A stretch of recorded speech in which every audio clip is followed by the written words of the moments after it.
ela tinha voltado do Brasil e ela estava muito entusiasmada com o Tatu Canara.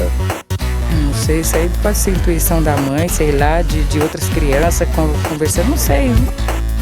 10! Nota 10! O senhor vai gostar, hein? Bebê diabo parou o táxi na avenida. Ao vivo é muito pior. Eu sou a Camila Quintel.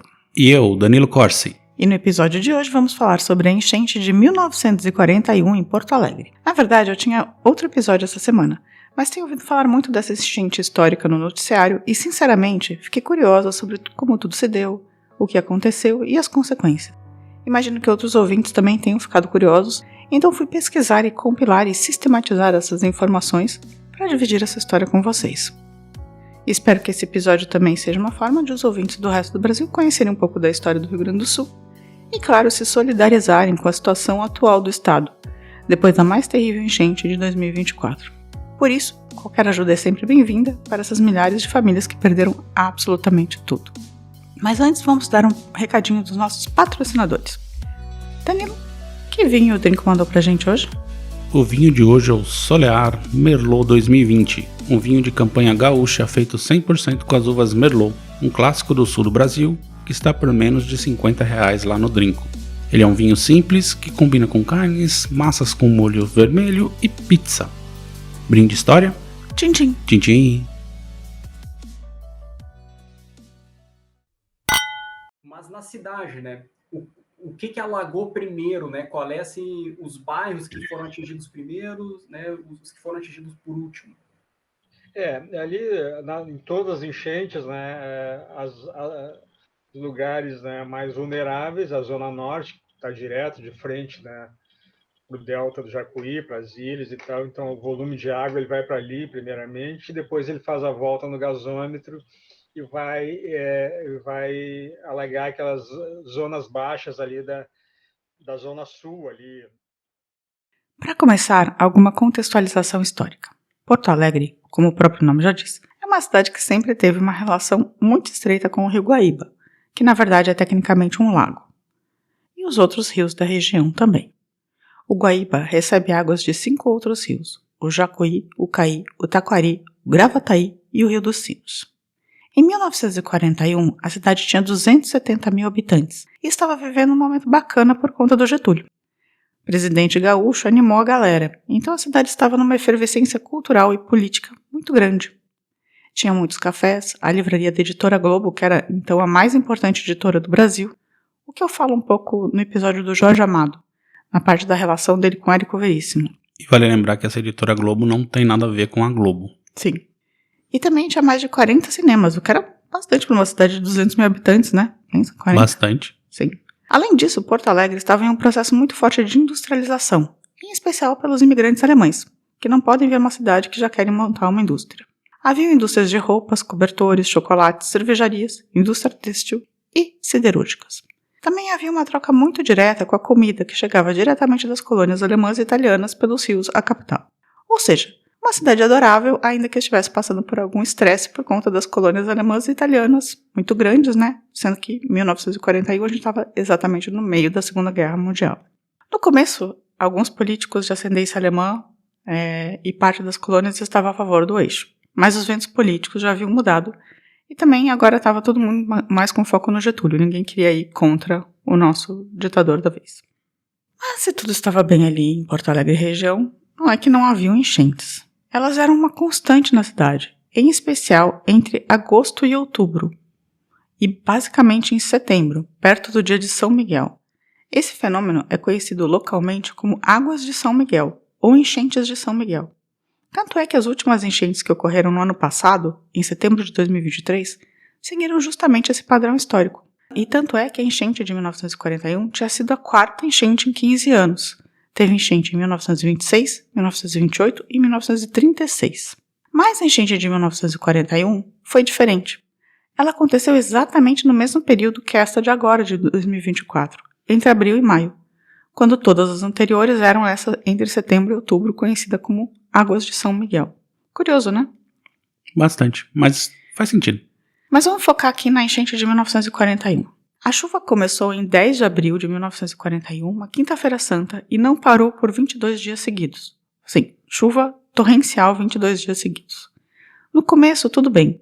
A cidade estava só bem molhada, mas quando chegou no final do mês, 20 dias depois de começar a chover, a água não tinha mais como ser absorvida e a cidade começou a encher pouco a pouco, até a água chegar a seu nível máximo em meados de maio. Foram, nesse período, 619 mililitros, o que é muito mais do que choveu agora. A enchente de 1941 só não foi maior porque ela foi dividida em muito mais tempo. Então choveu, e a água se acumulou até ultrapassar o nível do cais em 1,76 m. Pensa nisso, choveu para o rio extravasar e chegar à altura de uma pessoa de 1,76 m acima do nível normal. Muita água mesmo. Quando a chuva começou a alagar tudo, a primeira coisa que foi interrompida foi o transporte de trens e bondes. Aí o aeroporto, com pista alagada, também teve que parar. Nos correios, os malotes ficavam no subsolo, o que fez com que milhares de correspondências se perdessem e houvesse o alagamento dos fios de telegrama, então a cidade ficou basicamente incomunicável. Assim a cidade foi parando lentamente de funcionar. Sem luz, não havia mais água, então também as escolas e os escritórios começaram a parar. Aproximadamente 70 mil pessoas ficaram desempregadas nessa enchente, o que é um número brutal pensando que a cidade tinha 270 mil pessoas.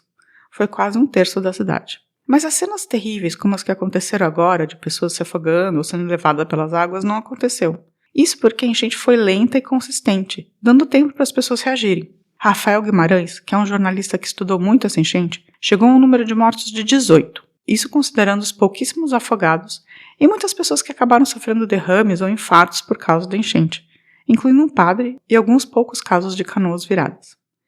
Teve também o caso de um religioso bem novinho, de apenas 19 anos, que estava ajudando as pessoas de canoa e simplesmente resolveu levantar uns fios de eletricidade com a mão e acabou levando um choque fatal.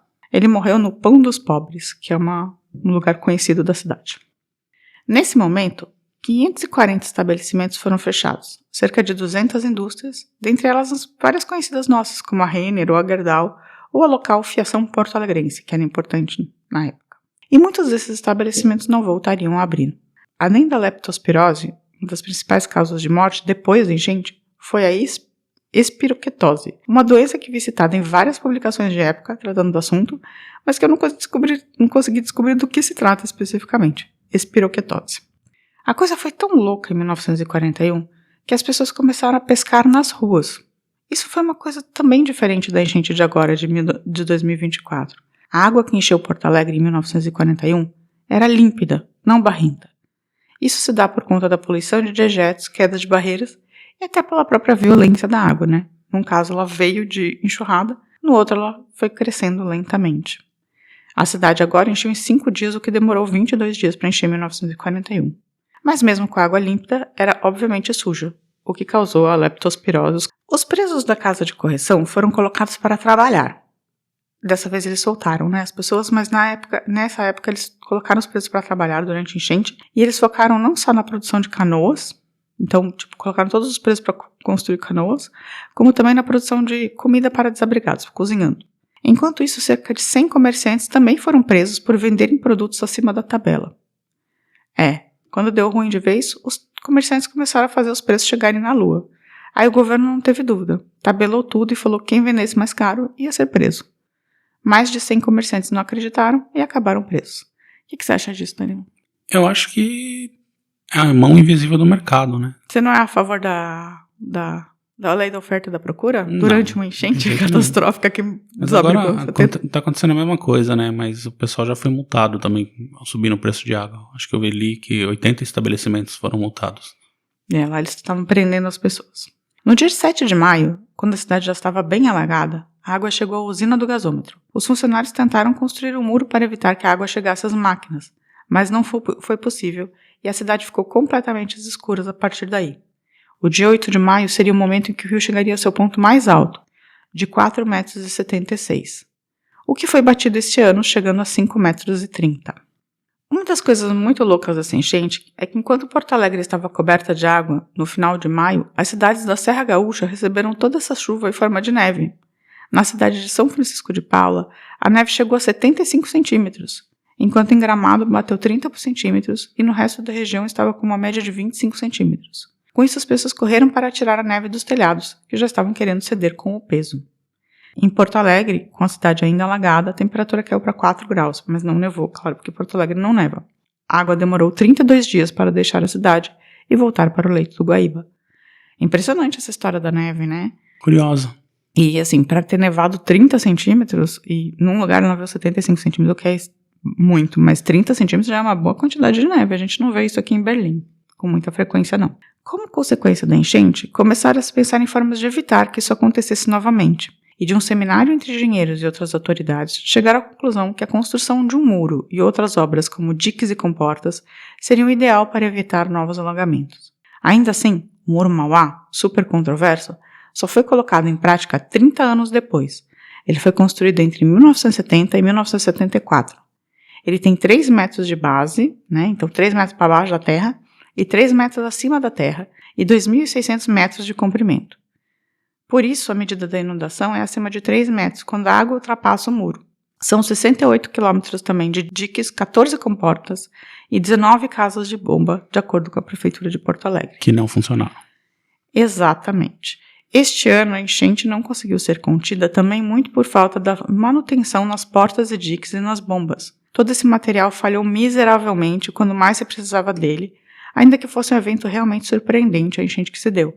Mas assim, agora que já está passando um pouco o caso, tem muita gente falando que, na verdade, se as bombas estivessem funcionando do jeito que deveriam estar funcionando, isso não teria acontecido. Pelo menos em Porto Alegre, né? Não nas outras cidades. Mas aqui a gente está falando de Porto Alegre especificamente. Canoas, não teria muito o que fazer, mas assim, e a região lá de São Leopoldo também não. Mas em Porto Alegre tinha essa contenção e não funcionou.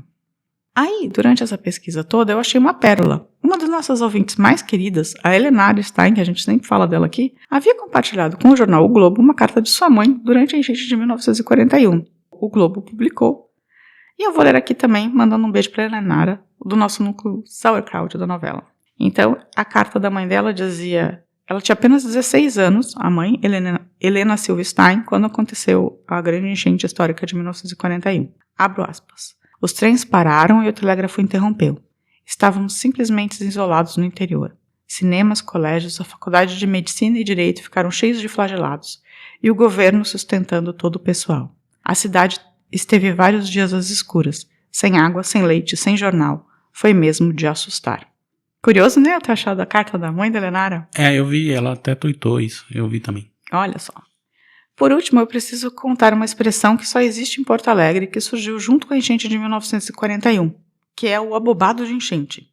São as pessoas que, diante da calamidade iminente, ficam sem reação, bestas, sem conseguir fazer nada. Aí você vira um abobado de enchente. Tipo o prefeito de Porto Alegre. Tipo o prefeito de Porto Alegre vira um abobado de enchente durante a enchente.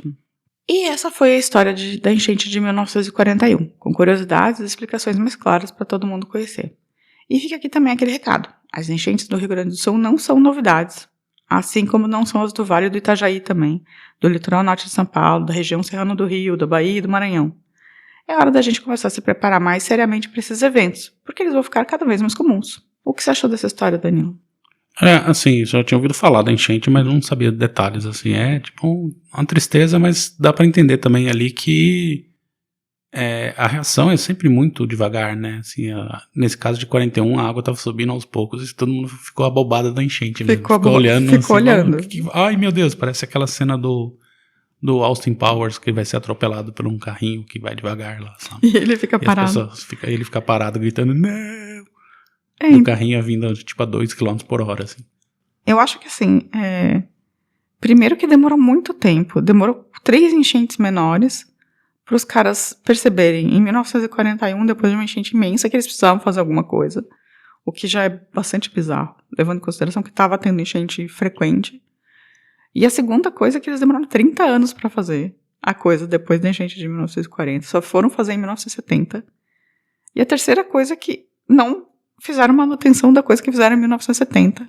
E aí deixaram acontecer de novo em 2024. O que acontece, assim, sei lá, eu sou desde na década de 80 ali que eu via noticiários, assim, esse negócio de enchente, deslizamento de terra, principalmente ali no litoral do Rio, né, assim, na região serrana do Rio, no litoral norte de São Paulo, sempre aconteceu.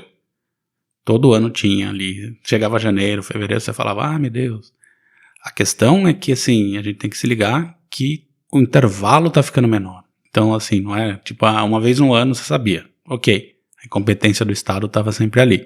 Agora tá virando de 6 em 6 meses, daqui a pouco é 3 em 3 meses, assim, tipo, daqui a pouco não tem mais nada. E no final das contas, se você for perceber, teve uma enchente em setembro, que foi a tradicional. Aí teve essa enchente em maio, e nada impede que chegue setembro, né, as enchentes de São Miguel de novo e encha de novo. E nada impede que de novo, ano que vem, assim, o aquecimento global tá aí, assim, a ocorrência tá ficando muito menor, assim, é como se, tipo, tudo bem, uma vez por ano vai acontecer tal coisa, agora já são 2 vezes por ano, daqui a pouco é 3 vezes por ano. Mas eu achei bastante interessante saber um pouco mais sobre o que foi, porque todo mundo tá comentando essa enchente de agora, né, e fazendo esse paralelo com a de 1941, mas eu tinha achado difícil achar essas informações sistematizadas. Aliás, foi muito importante ler as matérias do Leandro Stout, que é o jornalista do Rio Grande do Sul, que ele fez uma coletânea bem boa desse histórico. Pode até ser, em termos de volume de água, pode até ser muito similar, mas assim, a natureza delas são completamente diferentes, né, assim. A enchente de 41 foi muito lenta, demorou pra encher e tal, e essa veio arrasando, né? Foi a reação, por isso que tanta gente morreu, na verdade, né? Foi por isso, assim, as pessoas não conseguiram se preparar. A água subiu muito rapidamente, assim. E, assim, o fato de todos os rios irem enchendo e desaguarem no mesmo lugar faz com que essa turba d'água seja muito maior, né, também. E aí fica só o recado pra, assim, esse ano tem eleições municipais. Preste atenção nas plataformas das pessoas que, tipo, não fica aí defendendo mudar leis de zoneamento, né, de proteção ambiental. Então, assim, preste atenção nisso. Isso cada vez vai ser mais relevante, assim. Votem em pessoas que tenham planos, né, pelo menos. Bem, vamos dar uma pausa e vamos pros recadinhos? Bora lá. E uma coisa que tá muita gente falando aqui é o seguinte.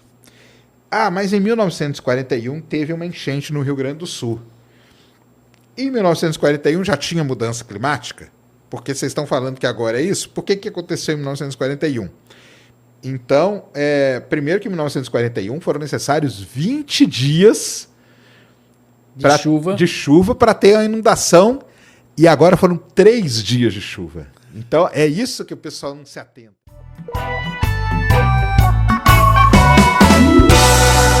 Recadinhos. Danilinho, se a pessoa for uma bobada de enchente, como ela faz pra entrar em contato com a gente? Não sei, não faz, né? Que assim, tipo, acorda pra vida. Tá, mas se ela não for uma bobada de enchente, ela quiser entrar em contato com a gente, faz como? Manda um e-mail pra contato@muitopior.com.br, pode visitar o nosso site e deixar um recado por lá no post de qualquer dos episódios, ou até deixar uma mensagem de áudio. Ou procurar a gente nas redes sociais, a gente tem o Instagram, o Facebook e o Twitter, ou também nos nossos canais no Spotify e no YouTube. Muito bom. Bem, no Spotify, justamente no comentário sobre o acidente aéreo agora da Transbrasil, a Headache Girl falou, excelente episódio, saudades dos canalhas BR. Semana que vem tem mais. Na outra. Semana que vem, é verdade. A Carla Fernanda Oliveira falou, oi, apesar de ter bastante curiosidade e ler muito sobre acidentes aéreos, esse eu não conhecia. Muito obrigado por trazer a história do Brasil. De nada. Já no YouTube, que é onde ficam os nossos malucos de plantão, né? Segundo consta, a Andréia Cuba, saudade de você, Andréia, mandou. Eu sabia pouquíssima coisa sobre esse voo, puro suco do Brasil e a história das joias, né? Mas se serve de consolo, nos destroços das Torres Gêmeas, os principais saqueadores de relógios, joias e materiais foram justamente os bombeiros. Olha aí. Beijo. Denúncia. E aí eu vou ter vários comentários do Guilherme Henrique Santos, 720, que tá maratonando.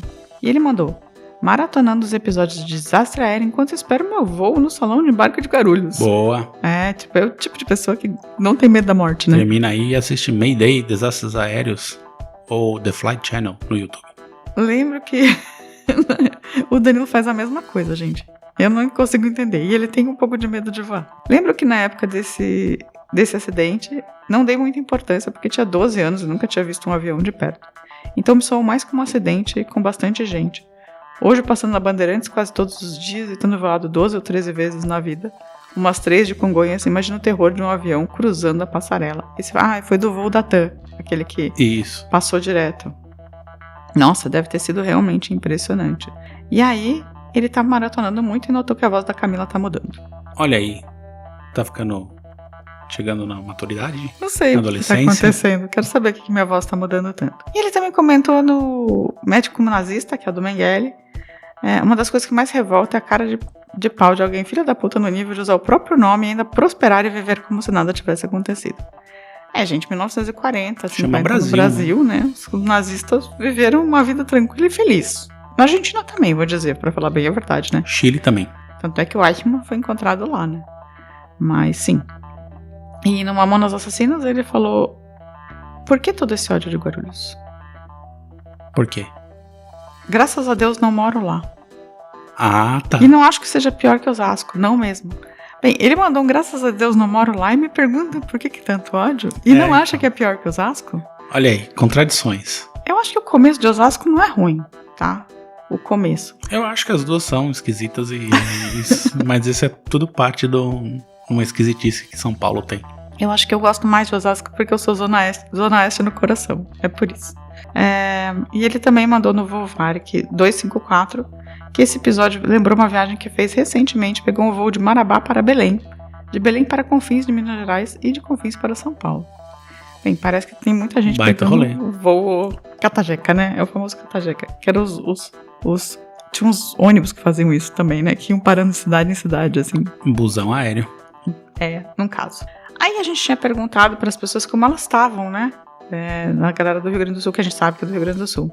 E o Alessandro Soares mandou que ele estava agradecendo a preocupação da gente de coração e dizendo que ele mora na região metropolitana e é baiado pelo Rio dos Sinos, mas tá bem fora da cidade e assim não foi tão afetado.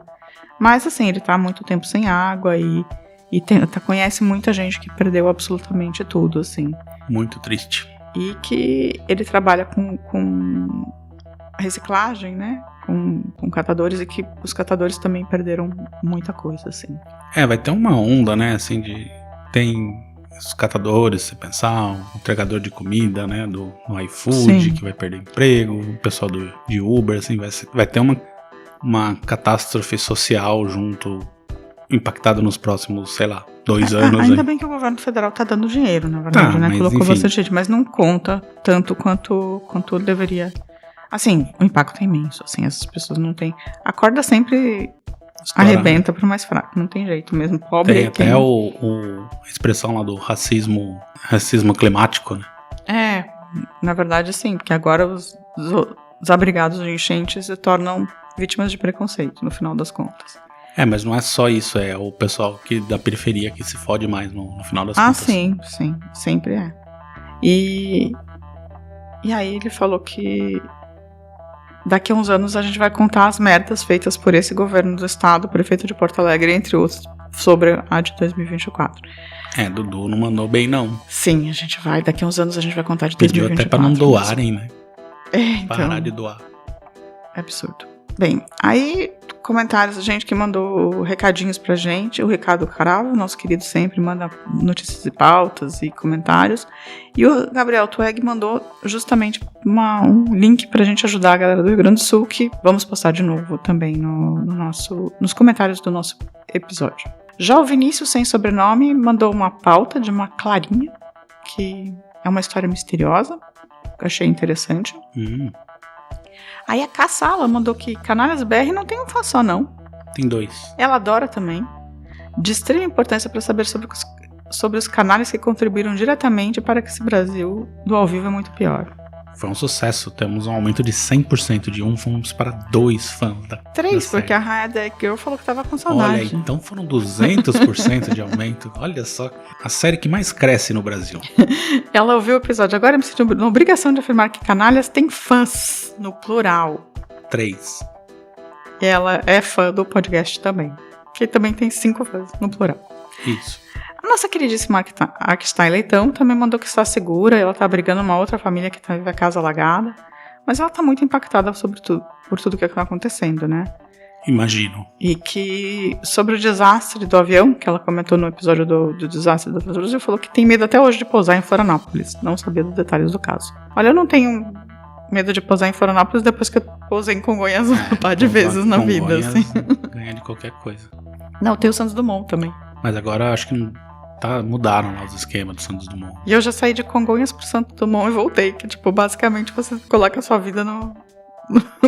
Você só rezando mesmo. E gente que não comentou, mas que deu um alô, foi a Regi Vitória, Kelfinha, a própria Cassala, a Novelini, a Brígida 0611, o Renato Alves e o Alexandre Straiotto. Mais algum comentário, Danilo? Deixa um salve lá pro nosso querido Cláudio Schubert, lá no Twitter X. E também para o nosso adorável Giancarlo. É isso, gente. Tenham uma boa semana. Se cuidem, doem e votem direito quando chegar a hora. Exatamente. E semana que vem estaremos de volta. Um beijo. Tchau, tchau. Tchau. A vida é muito pior. Esse episódio é um oferecimento de trinco.com.br e siteguy.dev.